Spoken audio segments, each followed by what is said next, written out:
going on, everybody? This is Justin with Off the Road Podcast, and today I got a Floridian with us, but it's not important that he's not from Texas because he makes amazing music, and within the next year or two, I feel like everybody's gonna have him on their playlist. With no further ado, let me introduce my man A.Beck. What's What's going good? on, brother? Also got most of y'all are going to know I've done some stuff with Clint in the past, but he is actually a creative director of sorts for A.Beck. He does a lot of visualizers for his music, and yeah, man, we're gonna have a good chat today. I Big got a facts. see where we're at. Where we're at.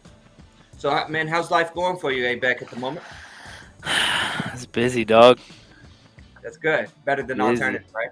Big facts. Yeah, I man. got 2 kids too, bro. So shit's always crazy.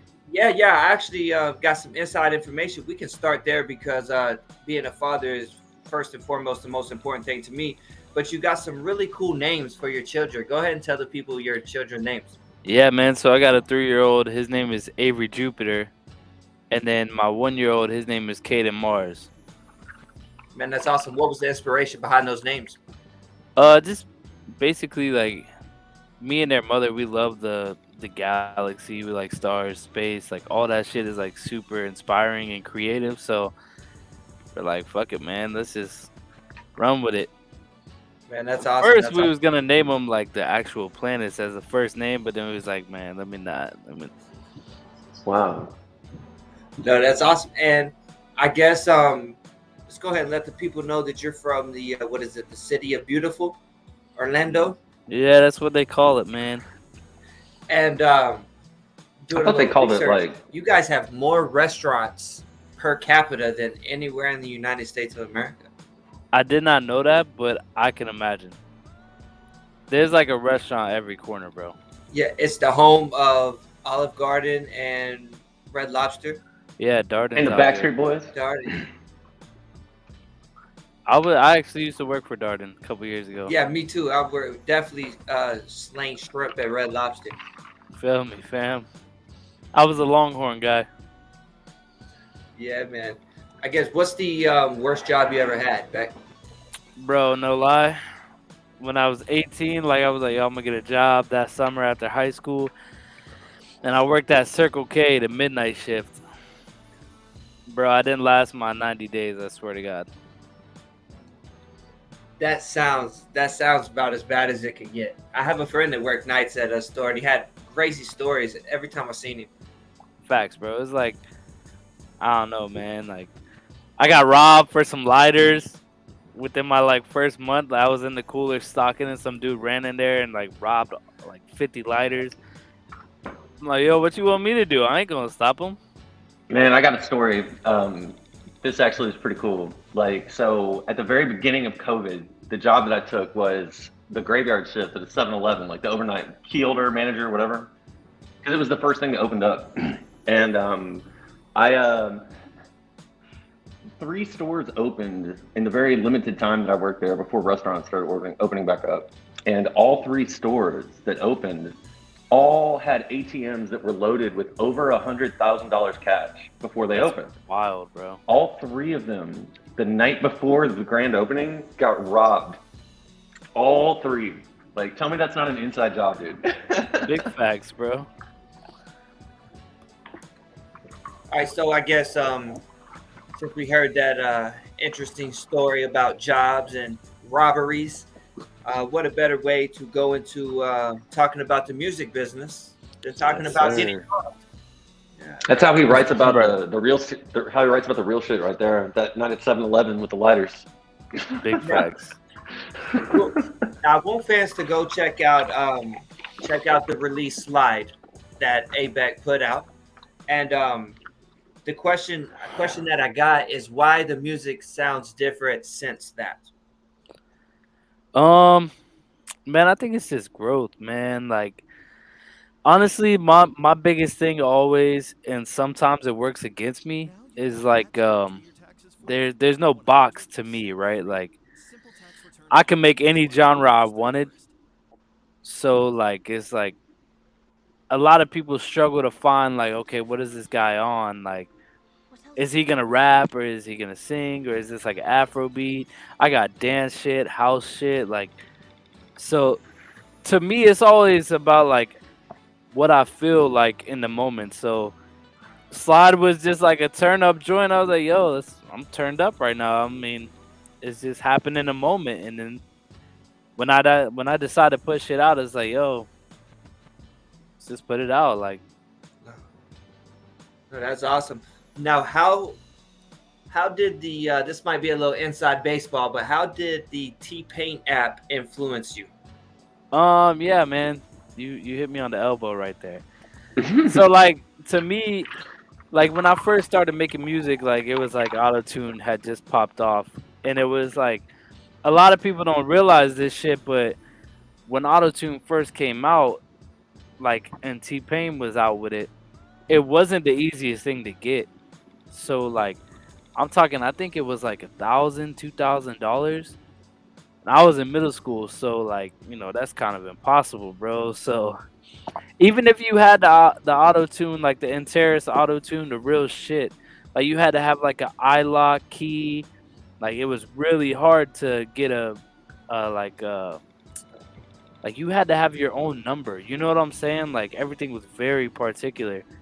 And the T Pain app was like, oh, it's free auto tune, right? Like you can actually record joints on this fucking app in auto tune. So like we started using that shit, and it was like that shit just started a whole addiction, bro. Like, damn, this is incredible, man. And I was a really ass singer back in the day, and now it's like I'm not gonna lie, like being on auto tune, like you have to learn to sing. Like obviously, you have to hit the right notes for shit to sound good. So the T Oh, Pain app was just kind of like a pusher, bro. Like, yo, this shit's gonna be crazy, bro. that's awesome. And then I guess as you kind of progressed, let's talk about how would you describe your time writing for Aaron Carter? I knew what I was getting into, man. Like, I knew it had to be different from my style. Like, obviously, it's gotta be him. So, I just kind of did studying, like, on the album that he had just put out. Like, where is this guy going? How do we want to sound? What are we talking about? And then, like, also, he kind of wanted like a Florida vibe. So I was like, I mean, I'm Florida through and out. You know what I'm saying, bro? Like, I'm fucking Florida as it gets. So, and me and him share like common interest in growing up, like Florida boys, beach going type shit. So I just like put all of that into thought and then just created, man, and he fucked with it. When I was telling somebody about doing an interview with you, I told them a few things. I mentioned that, and then I said, "Do you remember the group Smiles and South Star?" And they were like, "Yes, tell me." And I was like, "Yeah, he's actually works for him." That was the thing that got the biggest reaction, and I didn't realize that people still know the Big Brother. So You know, how was go y'all's ahead. relationship? And go ahead, go ahead. That's my big brother, man. Like I learned so much shit. Like when I first came into the game and was like actually talented. Like it took a long time to get talented. I'm not gonna say like I walked into the game and I was like, this motherfucker's hot. Like I had just started getting like really good at writing and recording and like actually putting out records. And then actually I was working with a producer named July, and he's now signed with Sony. Well, July was working under Southstar. So they was like, yo, I'm really fucking with this kid. Yo, South, check this kid out. And then we started working, and like every show he's done since then, like I've been on. Like I got to see like Smiles and Southstar perform Tell Me.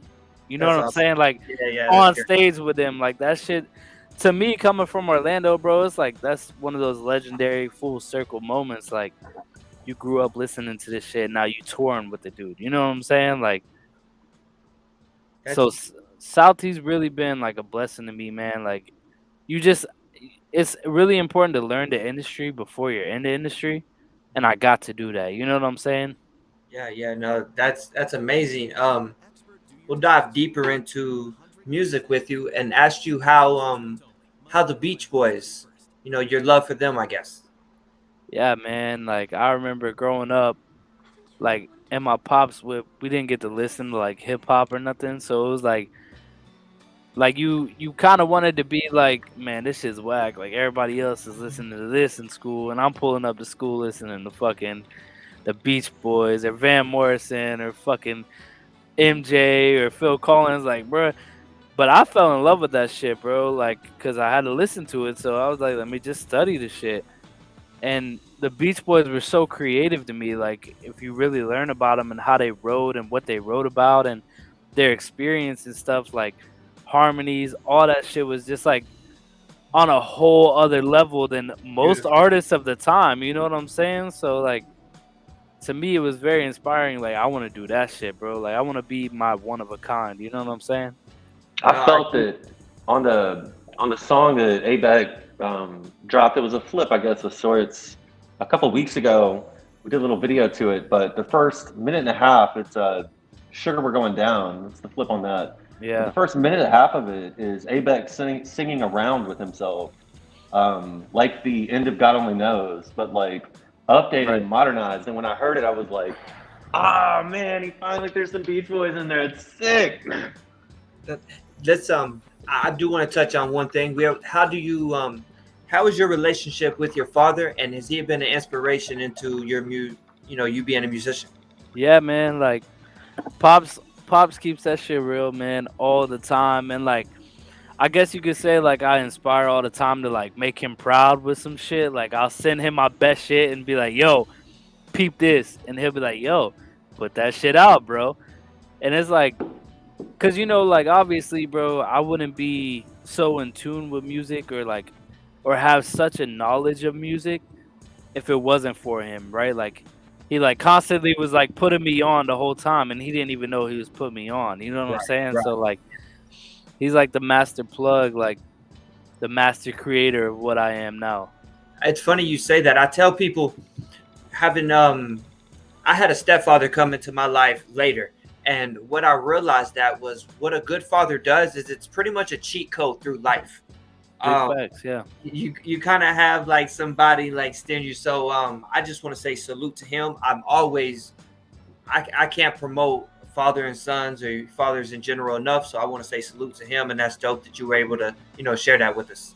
Yeah, that's facts, bro. Like and you don't realize this shit till you get older, man. You Right. like, God, this motherfucker was right, bro. Like my pops always told me like when I was a kid, I wanted to be a chef. Cause he like ran restaurants and designed restaurants. Like that's what he does. He's like, dog, you don't want to be no chef, bro. Trust me, bro. And then when I worked in a restaurant when I was 19, I'm like, yo, I was a server, right? I'm like, bro, I don't want to work back there, bro. Them dudes got it bad. Like he was right. So it's like when you get older, you realize shit, and you're like, yo, man, this dude's a fucking genius, and I'm just a dumbass. Like, you know what I'm saying? Like I was just dumb. Yeah, that's cool. That's cool, man. Um, so I guess let's kind of come up to date and talk about what you got coming out musically and what can we expect for the first, half of 2022. Yeah, man. So I got a single coming out on Valentine's Day that we just decided on like a couple of days ago. We're like, yo, let's just fucking do it. It's called Rebound, produced by one of my homies here, man, and Clint's got the artwork, whole team involved. That's coming out next. We got hopefully The Garden, which is like an EP slash movie that'll be dropping here soon. I got a lot of work with my buddy Dev dropping. I really just want to give people like the best version that I can this year, like in all sense of a brand. I want to give them the best merch. I want to give them the best music, the best vibes. Like I want to give people more of like what's behind the scenes. Cause I'm really like a not really a shy person, but like a private person. So I kind of want to just give people like the whole A.Beck experience this year. There's Oh like man. a lot of different I'm fortunate enough with the position that I have with ABEC. I'm fortunate enough to have stuff months in advance. And I can tell you that, he was talking about all of the different notes and genres that he fills in on. The next six releases don't even sound like they should be on like the same album or coming from the same person. Like, I mean, the jumps that we have that we're working on, I mean, Garden's gonna blow y'all away. Like Hopefully Facts. I can live up to the lofty bar that was set by the vocal and production of it. Well, Clint, tell me. I know we talk music a lot, and you're always good at describing a sound. So, how do you describe the sound of Garden? Garden is Hey, a before he answers, bro, I want to say that's a tough fucking question. No, no, and I probably wouldn't ask everyone, but I'm really excited to see what he says. Yeah, I want to see what he says too, cause shit, I don't even think we know. so Garden is like this ethereal bath into an emotional ride that starts and ends at a completely different place. And what the amazing part of it is in the middle of the journey, and this is why it works so well as a movie. This concept, we kicked it around for about a week or two before we started putting this stuff into motion. So I mean, the timing on it, especially when y'all see it, it's remarkable. I mean, even the audio recording of this is a remarkable project. I mean, to be able to make 5 songs that can play as one or as five. I mean, that's a testament to creativity, and I mean, obviously, hands up for that. But in the middle of there's all this tension, and there is this point where the sound basically snaps, and you go from this like lofty trance state to where on the back end of it, before you finally get to the release where you are okay with everything that's happened, you hit this just like frantic, what's happening, almost paranoia type feel. It's like a And freight so, train. yeah. And over the course of this journey, what's amazing is if you sit back and you allow the music, and I pray to God I'm able to get these visuals able to match up with them. Because, I mean, what we're attempting is a fully rotoscope slash stop motion animated feature film that goes with it. Not a visualizer, not like showing the album art getting made. This is like the real deal. It's like a mini movie. And each song, though, also in its own way, has the same journey. And so the fact that he was able to replicate that not just once on a greater scope, but also 5 individual times, and it's very subtle in those tracks. It is an emotion. It's a mental ride, man. And like pulling sounds from everything from Daft Punk to a lot of Phil Collins. Like I know he mentioned that. I hear a lot of like Depeche Mode Violator in there. Like when I'm listening to some stuff, like it is a journey through the 80s, skipping the 90s, and putting you right in the end of the 2010s, like all crammed into one. It's wild, bro. Okay. I have to Well, play I'm some for you, bro. excited. Yeah. Yeah, no, I can't wait for it now. Clint's been talking about it, but yeah, I can't wait to hear it. For sure. Now, this being a Texas podcast, have you been to Texas? Have you toured here at all? I have not, man. I really wanna go out there. I got boys that been in Texas. My boy Dev, he opened up the sugar factory. Yeah, she's bad. Look, there is our Our snake villain. woman. Oh, that's sick. Yeah. But yeah, like my boy Dev, he goes out to Texas a lot to do like the sugar factories and stuff. I'm hoping to make that play here soon, man. It's just like shit's been crazy with COVID and all that, so you know Yeah, how it goes, man. yeah. We'll link up to you. There's a couple places. Waco's booming right now, and there's 2 venues there that I booked. So I definitely can't wait to get you down. We'll Let's get it, man. You know I'm down. work. So let's talk about some. What's a dream collab? Man, a dream collab would be like if I could get like Phil to produce some shit. Maybe if I can get T Pain. I don't know, man. Like it would. I just what I'm trying to go for is like the most incredibly like sonic product that I could be, right? So it's like, how do I put all of that together? Like, who needs to be in a room for that? So, like to me, one of the greatest producers of all time is Phil Collins. So it'd be like if I could do some shit with Phil, man, that'd be nuts. Pretty sick. Pretty I sick. want to hear A.Beck end up with Chino Marino, bro. How do you feel about Deftones? Are you familiar with that genre of music? A little bit. Like Clint's put me onto it. I mean, I could see it working. I Yeah. just don't know how to Um, make it work. You know what I'm saying? Like, I not yet. getting it there. But you asked for dream collab, like the way he layers his music. I'm telling you, like there's a topical layer and then this whole subverted layer, and it's way too complex to be just locked in with Hip hop. fly by the seat of our pants hip hop or whatever like that. Yeah. There's a lot more substance to it. Like if standard radio hip hop is dessert, like A.Beck's like the five-course meal. So yeah. Damn, And appreciate that. let's bounce it back to Orlando. This actually just popped into my head. Now I may be wrong, but is the guy Forgiato? Is he from Orlando? Forgiato Blow. Yeah. He's from Tampa. Okay. I met him before. Yeah. Yeah. He was in Texas doing some stuff, and I came across him. But interesting guy for sure. Yeah. I mean, He's got a nice little buzz. He's working. yeah, he's working. And the thing I'll say though too is like I just saw like from my end of it, I respect them all those artists, but I feel like they're trying to create like that whole lane. Like it's not really like country rap, but you know what I'm talking about. You know, like Yeah. you And you well, know the vibes.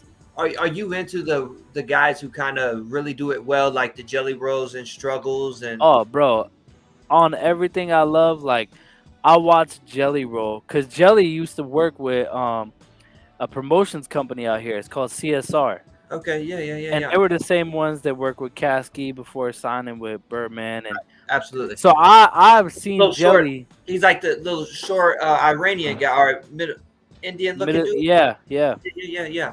It's Doug and I don't know the other guy's name, but them guys. So I watched Jelly like from way back in the day, like the YouTube clips, Right. and I had his first mixtape. Like Jelly Roll out here he was big, bro. Like, and to see where he's going now, like that shit is incredible, dog. Like that's an artist. You know what I'm saying?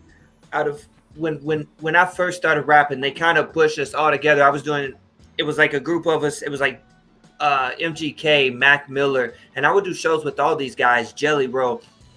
Out of meeting everybody, Jelly Roll's the person that deserves it more than anybody. A hundred Like percent, bro. the Like he's dude been is. on a journey, bro. There's people who seem like good dudes, and then there's just dudes who are genuinely like good dudes. And man, I'm happy. Like I said, I'm super happy that he's enjoying the success he's enjoying. Yeah, and like Struggle too, man. Struggle is like he's the OG of it all to me. Like Right. I Well, met Struggle actually. I was when I was serving for Longhorn. okay. Struggle came in and he sat at my table, and like, bro, I ain't gonna lie, like he was running me wild, but like, bro, throw me like $100 tips. The tip should have been like $40. Like he took care of me. You know what I'm saying? Like, and the thing I like about Struggle is like he puts everybody on. Right.